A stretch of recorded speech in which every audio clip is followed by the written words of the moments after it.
کیا کر رہی ہو تم یہاں پہ سویرا؟ کیا تم اندھی ہو؟ کیا آنکھیں نہیں رکھتی کہ وہ صرف حوریہ ہی کا نہیں تمہارا شوہر ہے؟ وہ تمہاری زندگی میں شامل ہو کے اپنی پہلی بیوی کے ساتھ کتنی خوشی سے سب سے مل رہا ہے۔ ایسا لگ رہا ہے جیسے آج کی محفل کے ستارے یہی دو ہیں۔ کس طرح سے وہ حوریہ کا ہاتھ اپنے ہاتھ پہ لیے ہر طرف گھوم رہا ہے اور تم یہاں اسٹیج پہ بیٹھی ہو۔ ذرا ہوش سے کام لو سویرا، اب وہ صرف حوریہ کا نہیں تمہارا بھی کچھ لگتا ہے۔ نازیہ نے ان سے تھوڑے فاصلے پر مقدم اور حوریہ کو ہاتھوں میں ہاتھ ڈالے لوگوں سے ملاقات کرتے ہوئے دیکھا۔ وہ اس سے محبت کرتے ہیں، وہ ان کی پہلی پسند ہے اماں سائیں۔ میں تو مجبوری میں باندھا گیا ایک رشتہ ہوں، مجھے اس سے کوئی امید نہیں۔ سویرا نے نا امیدی سے نظریں چرائیں۔ کیوں امید نہیں سویرا؟ وہ تم سے نکاح کر کے آیا ہے اور نکاح کی اہمیت ہر انسان سمجھتا ہے۔ اور ذرا خود کو دیکھو اور پھر اس حوریہ کو، زمین آسمان کا فرق ہے۔ تم چاند ہو اور وہ صرف چہرہ۔ تم حسین ہو، تمہارے آگے بھلا حوریہ کی کیا اوقات؟ مرد پر حسن وار کرتا ہے سویرا، اپنے حسن کے وار کرو، اپنے شوہر پر قابو کرو۔ آج جس طرح سے وہ حوریہ کا دیوانہ ہوئے پھر رہا ہے، کل سے میں اسے تمہارے پہلو میں دیکھنا چاہتی ہوں۔ یہ ممکن ہی نہیں، محبت بدلتی نہیں ہے، سویرا نا امیدی سے بولی۔ تم کوشش تو کر سکتی ہو سکتا ہے محبت بدل جائے، نازیہ نے یقین دلایا۔ اگر آپ کو لگتا ہے تو کوشش کر کے دیکھ لیتی ہوں، لیکن جو آنکھوں کے سامنے ہے اس کا کیا کروں؟ مقدم کا ہاتھ حوریہ کے کندھے پر تھا، اسے اپنے ساتھ لگائے اب کچھ مہمانوں میں کھڑا باتوں میں مصروف تھا، جبکہ اب تک اس نے ایک نظر تک اٹھا کے سویرا کو نہیں دیکھا تھا۔ ہاں، کمرے سے نکلنے سے پہلے سویرا نے کہا تھا کہ وہ حوریہ کا لہنگا واپس وہیں پر رکھ دے گی، جس پر مقدم کا جواب تھا، اگر چاہو تو یہ لہنگا کسی کو دے دینا ورنہ آگ لگا دینا، کیونکہ حوریہ کو یہ لہنگا کبھی نہیں پہننے دے گا۔ مانا کہ یہ اس کے سر کے سائیں کے نام کا پہلا جوڑا ہے، لیکن اس کے سر کا سائیں اس کے سامنے ایسے کپڑوں کا ڈھیر لگا دے گا۔ اور اس جواب نے سویرا کو ایک بار پھر سے نا امید کر دیا تھا۔ مقدم ذرا سی دیر مردوں کے خانے میں کیا آیا، حوریہ کو وہاں سے غائب ہونے کا موقع مل گیا۔ کھانے کے پیغام کے ساتھ وہ اسٹیج کی طرف آیا تھا جہاں حوریہ اسے کہیں نظر نہیں آئی۔ سائیں، حوریہ بھابھی تو اپنے کمرے میں جا چکی ہیں، جنید سے پوچھنے پر اس نے بتایا۔ اچھا ٹھیک ہے، ایسا کرو میرا اور حوریہ کا کھانا اسی کے کمرے میں بھیج دو، میں وہیں کھا لوں گا۔ وہ کہتا ہوا خاموشی سے وہاں سے نکل کر حوریہ کے کمرے کی طرف چلا گیا، جبکہ جنید اسے روکتا رہ گیا۔ دادا سائیں نے اس سے کہا بھی تھا تھوڑا صبر سے کام لے اور کھانا سب کے ساتھ آ کر کھائے، لیکن شاید مقدم تو آج حوریہ کے بغیر سانس بھی نہیں لے پا رہا تھا، تو کھانا کھانا تو دور کی بات تھی۔ اس وقت وہ ہر کسی کی نصیحتیں اور باتیں نظر انداز کرتا ہوا حوریہ کے کمرے کی طرف جا چکا تھا، جبکہ اسٹیج پر بیٹھی اکیلی سویرا سب کے سوالیہ نظروں سے نظریں چرا کر شرمندہ ہو کر رہ گئی۔ حوریہ جب سے کمرے میں آئی تھی اپنا ہاتھ دیکھے جا رہی تھی، جو مقدم کی سخت گرفت میں ہونے کی وجہ سے سرخ ہو گیا تھا۔ مقدم نے ایک سیکنڈ بھی اس کا ہاتھ نہیں چھوڑا اور سویرا کی طرف تو دیکھا بھی نہیں۔ حوریہ اندر سے بہت خوش تھی اس بات کو لے کر، لیکن ظاہر نہیں ہونے دیا۔ اب اتنی سی خوشی پہ وہ مقدم کی بے وفائی کو نظر انداز نہیں کر سکتی تھی۔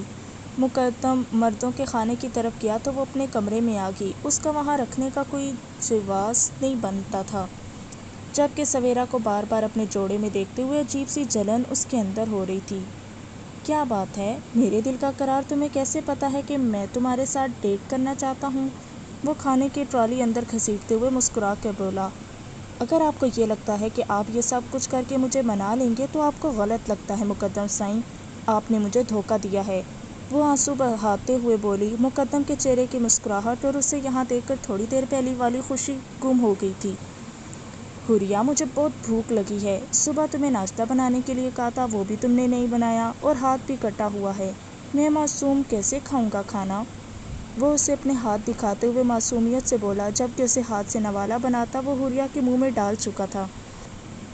جاؤ کر اس چڑیل سویرا سے کہیں نا، کھانا کھلا دے گی آپ کو، دوسروں کا گھر لوٹنے والی مکار فریبی عورت، حوریہ اپنے رخسار بے دردی سے رگڑتے ہوئے بولی، جب مقدم نے اس کا ہاتھ ہٹاتے ہوئے بے اختیار اس کے رخسار پر اپنے لب رکھے۔ خبردار جو تم نے اپنے آپ کو تکلیف دی حوریہ، تمہارا درد برداشت نہیں ہوتا، آپ سے زیادہ بڑا درد کسی نے نہیں دیا مقدم سائیں، وہ کہے بنا نہ رہ سکی۔ حور میری جان، تم چند دن کا انتظار نہیں کر سکتی؟ تمہیں میری محبت پر اتنا بھی بھروسہ نہیں؟ اگر میں نے یہ قدم اٹھایا ہے تو اس کے پیچھے کوئی بڑی وجہ ہوگی نا؟ وہ اسے سمجھانے والے انداز میں بولا۔ ابھی وہ اسے بات کر ہی رہا تھا جب کوئی تیزی سے چلتے ہوئے اس کے کمرے میں آیا اور مقدم کو گریبان سے پکڑ کر اپنے سامنے کھڑا کیا۔ تمہاری ہمت کیسی ہوئی میری بہن کو دھوکہ دینے کی؟ حریہ سے نکاح اس لیے کیا تھا؟ محبت کے وعدے؟ کردم غصے سے دھاڑتے ہوئے بولا۔ اس سے پہلے کہ وہ مقدم پہ ہاتھ اٹھاتا، دادا سائی نے اس کا ہاتھ تھام لیا۔ یہ آپ کیا کر رہے ہیں کردم سائی؟ وہ آپ کا بھائی ہے، دادا سائی چلا اٹھے تھے۔ اور وہ میری بہن ہے دادا سائی، اور یقین کریں کہ یہ بھائی مجھے میری بہن سے زیادہ پیارا نہیں۔ کردم کا غصہ کسی طرح کم نہیں ہو رہا تھا۔ اس نے ایک جھٹکے سے مقدم کا گریبان چھوڑ کر حریہ کا ہاتھ تھاما۔ چلو حری یہاں سے، یہ آدمی تمہارے قابل ہی نہیں ہے، نہیں رہنے دوں گا میں اس کو تمہارے ساتھ، اس نے مقدم کو گھورتے ہوئے بولا، جس نے اگلے ہی لمحے حریہ کا ہاتھ تھام کر اسے اپنی طرف کھینچا۔ حریہ کہیں نہیں جائے گی کردم سائی، اور خبردار جو تم میرے ذاتی معاملات میں بولے۔ کردم کے انداز نے مقدم کو بھی غصہ دلا دیا تھا۔ حریہ میرے ساتھ ضرور جائے گی مقدم سائی، کیونکہ تم اسے کے قابل ہی نہیں۔ تم نے میری بہن کو دھوکہ دیا ہے، اس مکار لڑکی سے شادی کر کے۔ وہ دروازے کے ساتھ کھڑی سویرا کی طرف اشارہ کرتے ہوئے اس کی طرف آیا۔ کیسے کیا ہے تم نے یہ سب؟ کس طرح مقدم کو مجبور کر کے ان کے نکاح میں شامل ہوئی ہو؟ تمہیں پہلے دن ہی سمجھ گیا تھا، جس دن میں تمہیں پہلی بار دیکھا تھا۔ تمہاری آنکھیں نہ تمہاری حقیقت کا آئینہ ہیں۔ تم چاہے کتنے بھی آنسو بہا لو، جھوٹ اور سچ کی پہچان رکھتا ہے کردم شاہ، وہ سویرا کو دیکھ کر کہہ رہا تھا۔ چلو حریہ یہاں سے، میں تمہیں اس شخص کے ساتھ ایک پل نہیں رہنے دوں گا، وہ پھر سے حریہ کا ہاتھ تھامتے ہوئے بولا۔ دادا سائی اسے سمجھا دیجیے کہ میری حریہ سے دور رہے، وہ حریہ کو اپنی طرف سے گھسیٹ کر بولا، جبکہ دادا سائی نے اس کے ہاتھ جوڑتے ہوئے اسے زبردستی اپنے کمرے کی طرف کھینچا۔ اور اس کے کمرے سے باہر نکلتے ہی مقدم نے کھینچ کر حریہ کو اپنے سینے میں چھپا لیا۔ تمہیں کوئی مجھ سے دور نہیں کر سکتا حریہ، کوئی بھی نہیں۔ اگر تم مجھ سے دور ہو گئی تو میں ساری دنیا کو آگ لگا دوں گا، اسے اپنے سینے میں بھینچے وہ ضدی انداز میں بول رہا تھا، جبکہ دروازے پر کھڑی سویرا خاموشی سے وہیں سے پلٹ گئی اور اس کے ساتھ ہی نازیہ بھی کمرے سے باہر نکل گئی۔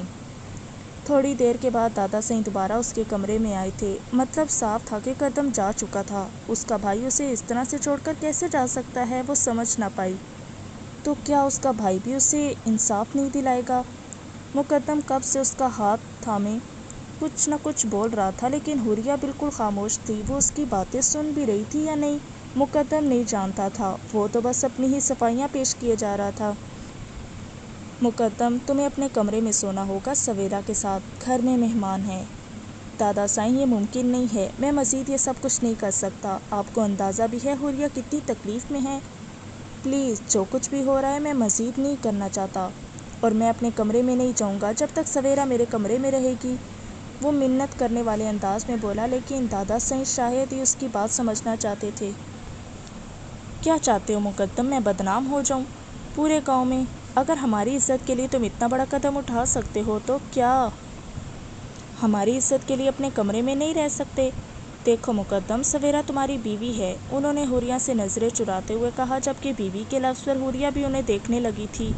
اور پھر تھوڑی دیر کے بعد دادا سائی کمرے سے نکل گئے اور ان کے پیچھے مقدم بھی جانے لگا۔ وہ جو دیر پہلے اسے منا رہا تھا، اس کی منتیں کر رہا تھا، اسے اپنا یقین دلا رہا تھا، وہ اس کی سوتن کے پاس جا رہا تھا۔ ایک نظر مڑ کر حریہ کو دیکھا، آج رات تو وہ اسے سب کچھ حقیقت بتانے والا تھا۔ حریہ کے لبوں پر تلخ مسکراہٹ نے جگہ بنائی، آنسو ایک بار پھر سے چھلک پڑے، لیکن وہ بولی کچھ نہیں۔ یہ سب کیا ہے؟ تم ابھی تک یہاں کیوں بیٹھی ہوئی ہو؟ اسے ویسے ہی دلہن بنے اپنے بیڈ پر بیٹھے دیکھ کر وہ غصے سے بولا۔ مقدم سائی، بڑی اماں سائی نے مجھے یہاں بیٹھنے کے لیے کہا ہے، سویرا نے اسے اٹھتے ہوئے کہا۔ دیکھو سویرا، ہماری شادی ایک کنڈیشن پر ہوئی تھی کہ میرا تم سے کوئی تعلق نہیں ہوگا۔ میں نے تم سے نکاح اس شرط پر کیا تھا کہ کچھ ہی دنوں میں تم یہاں سے ہمیشہ کے لیے چلی جاؤ گی۔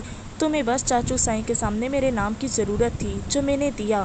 اب یہ سارا ڈرامہ کرنے کی ہرگز ضرورت نہیں ہے۔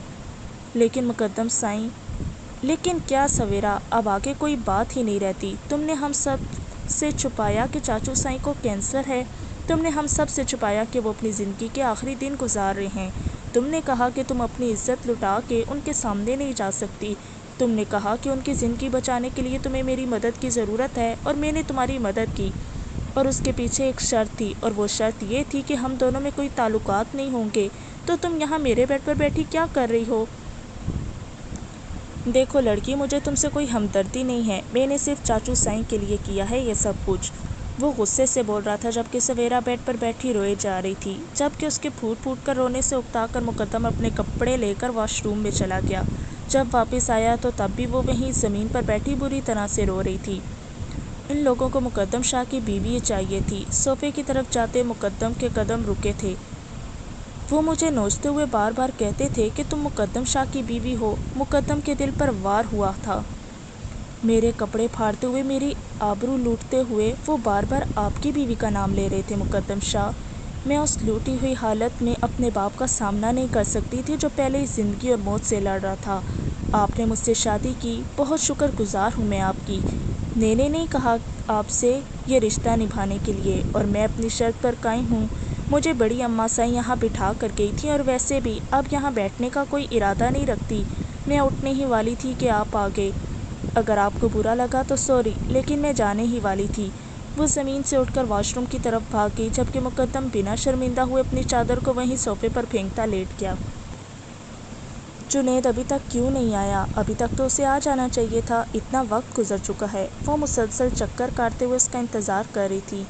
انتہائی غیر ذمہ دار آدمی ہے یہ بندے کو ہوش ہونا چاہیے۔ گھر میں ایک بیوی بیٹھی ہے انتظار میں۔ انتظار میں؟ کیا میں اس کا انتظار کر رہی ہوں؟ نہیں تو میں کیوں اس کا انتظار کرنے لگی؟ وہ خود کو ہی نخرے دکھاتی بیٹھ گئی۔ ہاں، میں اس کا انتظار کر رہی ہوں کیونکہ مجھے بھوک لگی ہے اور میں کھانا نہیں کھا سکتی۔ ہاں، میرے پاس انتظار کرنے کی وجہ ہے۔ تائشہ پھر سے چہل قدمی کرنے لگی۔ اب کیا مجھے کھانا کھانے کے لیے جنید کی ضرورت ہے؟ کبھی نہیں، اکیلے بھی کھانا کھا سکتی ہوں۔ وہ خود سے کہتی کچن کی طرف آ گئی۔ اتنی محنت سے میں نے کوفتے بنائے تھے، کیا ہے جو آ جاتا، ساتھ مل کے کھاتے۔ وہ پلیٹ میں کوفتے نکالتی منہ بسور کر بولی جب کسی نے دروازہ کھٹکھٹایا۔ آ گیا۔ وہ دونوں ہاتھ سے تالی مارتی خوشی سے چہکتے ہوئے دروازے کی طرف دوڑی اور دروازہ کھولا تو سامنے ہی کھڑا نظر آیا۔ یہ کوئی وقت ہے گھر آنے کا؟ میں کب سے انتظار کر رہی تھی۔ اتنی محنت سے میں نے کوفتے بنائے ہیں تمہارے لیے، میرا مطلب ہے اپنے لیے، لیکن تم بھی کھا سکتے ہو۔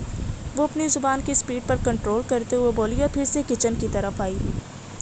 میں سب کچھ اچھا بناتی ہوں، لیکن میرے ہاتھ کے کوفتے مجھے خود کو بھی بہت پسند ہے، تمہیں بھی بہت اچھے لگیں گے۔ وہ جلدی سے میز پر کھانا لگاتے ہوئے بولی، یہ دیکھنے کی زحمت کیے بغیر کہ وہ کچن کے دروازے پر کھڑا اس کا نیا انداز دیکھ رہا ہے۔ کیا ہوا، تمہیں بھوک نہیں لگی؟ کیا تم کھانا کھا کے آئے ہو؟ اگر تم کھانا کھا کے آئے ہو تو تم نے بہت برا کیا ہے، کیونکہ میں نے اتنی محنت سے بنائے ہیں، اور اگر تم کھانا کھا کے آئے ہو تو میں تمہیں زبردستی یہ کھلاؤں گی، جیسے تم مجھے زبردستی کھلاتے ہو۔ وہ اس کے بالکل قریب کھڑی رعب سے حکم چلا رہی تھی۔ پہلی بات تم نہیں، آپ پہلے بھی سمجھا چکا ہوں میں، اور دوسری بات تو میں کھانا کھا کے نہیں آیا، تھوڑی دیر میں کھاؤں گا، آتے ہی کھانا نہیں کھا سکتا، بری عادت ہے، مجھے تھوڑا ریسٹ کر کے کھاتا ہوں۔ تیسری اور آخری بات، میں کوفتے نہیں کھاتا، سو اگر تم نے اتنی محنت سے میرے لیے نہیں اپنے لیے یہ کوفتے بنائے ہیں تو میرے لیے ایک آملیٹ بنا دو۔ محبت پاش نظروں سے اسے دیکھتے ہوئے بولا، جبکہ اس کی بات سن کر تائشہ کا موڈ آف ہو گیا۔ تم نہیں، آپ، ٹھیک ہے، چلو میں تمہیں آج سے تم نہیں آپ کہہ کے بلاؤں گی، لیکن اس شرط پر کہ تم میرے ہاتھ کے بنے کوفتے کھاؤ گے۔ دیکھو میں بہت اچھے بناتی ہوں، سب لوگ تعریف کرتے ہیں، تمہیں پسند آئیں گے، اور انہیں کھانا چاہیے، انڈے کھانے سے طبیعت خراب ہو جاتی ہے، زکام ہو جاتا ہے۔ تائشہ نے اپنی ڈاکٹری جھاڑی۔ تم نہیں چاہتے نا کہ تمہیں زکام ہو، اگر ہو گیا تو اتنا کام کرتے ہو، کام کیسے کرو گے پھر، ذرا سوچو، اور آتے ہی کھانا کھا لینا چاہیے، بعد میں ٹھنڈا ہو جاتا ہے، اور اگر گرم کرو تو اس کا ذائقہ پہلے جیسا نہیں رہتا، پھر گرم ہوا کھانا کھانے سے نہ گلے میں بھی درد ہوتا ہے۔ تو پھر میں کوفتے نکالوں؟ وہ اسے دیکھتے ہوئے بولی، جبکہ اس کے انداز پر وہ مسکرائے بنا نہ رہ سکا۔ منہ ہاتھ دھونا چاہیے، یا کیا اس سے بھی کوئی بیماری لگ جاتی ہے؟ وہ مسکراتے ہوئے بولا تو اس نے نفی میں سر ہلایا۔ میں دھلواتی ہوں نا آپ کے ہاتھ، وہ کہتے ہوئے جلدی سے کچن کی طرف گئی اور پانی سے بھرا ہوا جگ لے کر کھڑی ہو گئی۔ تم نہیں، آپ ابھی تک یہیں کھڑے ہو؟ میرا مطلب ہے کھڑے ہیں، آئیں میں آپ کے ہاتھ دھلواتی ہوں۔ تائشہ نے باہر نکلتے ہوئے کہا تو جنید فوراً سے اس کے پاس آ گیا اور ہاتھ دھونے کے بعد وہ ایکسائٹیڈ سی اس کے لیے کھانا نکالنے لگی۔ اور پھر جنید نے پہلی دفعہ کوفتے کھائے جو واقعی ہی قابل تعریف تھے۔ کیسے لگے؟ تائشہ نے مسکراتے ہوئے پوچھا تو جنید نے کھل کر اس کی تعریف کی، جبکہ زبردستی اپنی تعریف کروا کے وہ بہت خوش ہو رہی تھی۔ کیا ہوا کردم سائیں، حوریہ دیدہ نہیں آئیں آپ کے ساتھ؟ دھڑکن نے دروازہ کھولا تو کردم اس کے سامنے کھڑا تھا۔ نہیں، وہ نہیں آئی، میں اسے لے کر نہیں آیا، کردم اندر آتے ہوئے بولا۔ کیوں نہیں لے کر آئے ہیں؟ کیا وہ بات جھوٹی تھی؟ کیا مقدم لالا کا نکاح نہیں ہوا سویرا دیدہ سے؟ دھڑکن خوشی سے اس کے پیچھے چلتے ہوئے بولی۔ نہیں، نکاح ہوا ہے دھڑکن۔ وہ اسے یہ نہیں بتا سکتا تھا کہ احمد چاچا سائیں اتنی ہی بری میں پاکستان کیوں آئے اور اتنی جلدی دھڑکن کی شادی کے لیے تیار کیسے ہو گئے، اور سب سے خاص بات، انہوں نے سویرا کے لیے بھی اچھے رشتے دیکھنے کے لیے دادا سائیں سے گزارش کی تھی، اور جب ان کی طبیعت اور زیادہ بگڑنے لگی تھی وہ واپس جانا چاہتے تھے کیونکہ وہ اپنوں کے سامنے دم نہیں توڑنا چاہتے تھے، اور آج انہوں نے کردم کے سامنے ہاتھ جوڑ کر التجا کی تھی کہ یہ بات دھڑکن کو نہ بتائی جائے ورنہ وہ بکھر جائے گی۔ وہ دھڑکن کو کسی نہ کسی طریقے سے مطمئن کرتا، اس ٹاپک سے ہٹا چکا تھا، لیکن سچ تو یہ تھا کہ اپنے باپ اور چچا کے بعد احمد چاچا اس کا بہت بڑا سہارا تھے۔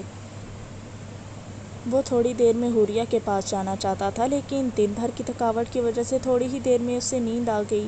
ابھی اسے سوئے ہوئے تھوڑی ہی دیر ہوئی تھی کہ خواب میں وہ حوریہ کو چیختے ہوئے سن کر اٹھ بیٹھا۔ سویرا سامنے بیڈ پر گہری نیند سو رہی تھی۔ وہ جلدی سے وہاں سے اٹھ کر باہر چلا گیا۔ اس کا ارادہ سیدھا حوریہ کے کمرے کی طرف جانے کا تھا، لیکن وہاں پہنچتے ہی اس نے حوریہ کو نہ پایا۔ حوریہ کہاں چلی گئی؟ وہ پریشانی سے دادا سائیں کے کمرے کی طرف آیا لیکن وہ بھی گہری نیند سو رہے تھے۔ اس نے پریشانی سے حویلی کا ایک ایک کمرہ چھان مارا لیکن نہ جانے حوریہ کہاں چلی گئی تھی۔ اس وقت حویلی سنسان پڑی تھی، بس گھر میں کچھ مہمان موجود تھے لیکن رات کے 3 بجے وہ سب بھی گہری نیند میں سو رہے تھے۔ وہ پاگلوں کی طرح حوریہ کو ہر طرف ڈھونڈ رہا تھا۔ کہیں کردم سائیں سب کچھ جاننے کے بعد بھی اسے اپنے ساتھ تو نہیں لے گیا؟ وہ اپنے سر پر ہاتھ پھیر رہا تھا، فوراً اپنی گاڑی کی طرف بھاگا۔ اس کا ارادہ سیدھے کردم کے پاس جانے کا تھا۔ زور زور سے دروازہ کھٹکھٹانے کی آواز پر کردم کی آنکھ کھل گئی۔ اس نے ایک نظر ٹائم کی طرف دیکھا، 3:30 بج رہے تھے۔ یہاں کون ہو سکتا ہے؟ اس نے دھڑکن کو سوتے ہوئے دیکھا تو بنا اسے جگائے خاموشی سے دروازے کی طرف آیا۔ کردم نے دروازہ کھولا تو مقدم سامنے کھڑا تھا۔ کیا ہوا مقدم سائیں، آپ اس وقت یہاں کیا کر رہے ہیں؟ وہ پریشانی سے بولا۔ حوریہ کہاں ہے؟ مقدم کے انداز نے کردم کو بھی پریشان کر دیا۔ کیا مطلب ہے آپ کو؟ حوریہ کہاں ہے؟ کردم، میرے ساتھ ڈرامے بازی بند کرو، بتاؤ کہاں ہے میری حوریہ؟ وہ دھاڑتے ہوئے بولا تھا۔ یہ کوئی انجان گھر نہیں ہے جہاں تم اندر نہیں آ سکتے، چل کر دیکھ لو، اگر حوریہ ہے تو لے جاؤ اسے اپنے ساتھ۔ مقدم نہ جانے کیا سمجھ رہا تھا کہ وہ چوری اپنی بہن کو لائے گا اپنے گھر پر۔ حوریہ حویلی میں کہیں نہیں ہے کردم، میں اسے ہر جگہ ڈھونڈ چکا ہوں، اگر وہ تمہارے ساتھ ہے تو میں تمہارے سامنے ہاتھ جوڑتا ہوں، میرا امتحان مت لو۔ مقدم، ہمت سے کام لو، اگر وہ میرے پاس ہوتی تو میں تم سے نہیں چھپاتا، اور اگر حوریہ غائب ہے تو مجھ سے لڑنے سے بہتر ہے کہ ہم مل کر ڈھونڈیں۔ آؤ میں تمہارے ساتھ چلتا ہوں اسے ڈھونڈنے۔ وہ دروازہ بند کرتا گھر سے باہر نکلا تھا۔ کہاں جا سکتی ہے؟ مقدم نے پریشانی سے کہا۔ شاید ملک کے پاس۔ کردم کے جواب پر مقدم نے اسے دیکھا تھا۔ اگر وہ میری حوریہ کو اپنے ساتھ لے کے گیا تو میں اسے جان سے مار دوں گا۔ وہ غصے سے گاڑی کی طرف بڑھ رہا تھا جبکہ اس کی جذباتی طبیعت کا سوچ کر کردم بھی اس کے ساتھ ہی آ گیا۔ دماغ خراب ہو گیا تمہارا؟ اپنی بیٹی کو میں اغوا کروں گا؟ بلکہ میں تم لوگوں سے جواب مانگتا ہوں کہ میری بیٹی کہاں ہے؟ وہ اس وقت ملک کے گھر کے باہر موجود تھے۔ کردم نے اپنے ریوالور سے فائرنگ کر کے حویلی کے سب لوگوں کو الرٹ کیا تھا۔ بکواس بند کرو ملک، بتاؤ میری بیوی کہاں ہے؟ وہ غصے سے دھاڑتے ہوئے بولا لیکن ملک پر اس کی دھاڑ کا کوئی اثر نہ ہوا۔ زبان سنبھال کے بات کرو، تم ہوتے کون ہو میری بیٹی کے بارے میں پوچھنے والے؟ اس پر سوتن لاتے ہوئے تو یہ نہیں سوچا تھا کہ اس پہ کیا گزرے گی؟ مجھے تو لگتا ہے تمہاری بے وفائی کے روگ سے وہ کہیں چلی گئی، تمہیں بھی چھوڑ کر اور مجھے بھی چھوڑ کر۔ نہ جانے میری بچی کس حال میں ہوگی، نہ جانے کہاں ہوگی، یہ سوچنے کے بجائے تم لوگ آ کر مجھ سے تفتیش کر رہے ہو۔ ایک بات کان کھول کر سن لو مقدم سائیں، اگر میری بیٹی پر آنچ بھی آئی تو میں تمہاری حویلی کی اینٹ سے اینٹ بجا دوں گا۔ ابے تو کیا کرے گا؟ اس سے پہلے میں تیری جان نکال دوں گا۔ مقدم اس کا گریبان تھامتا ہوا اپنا پستول نکال چکا تھا جب کردم نے اسے اپنی طرف کھینچا۔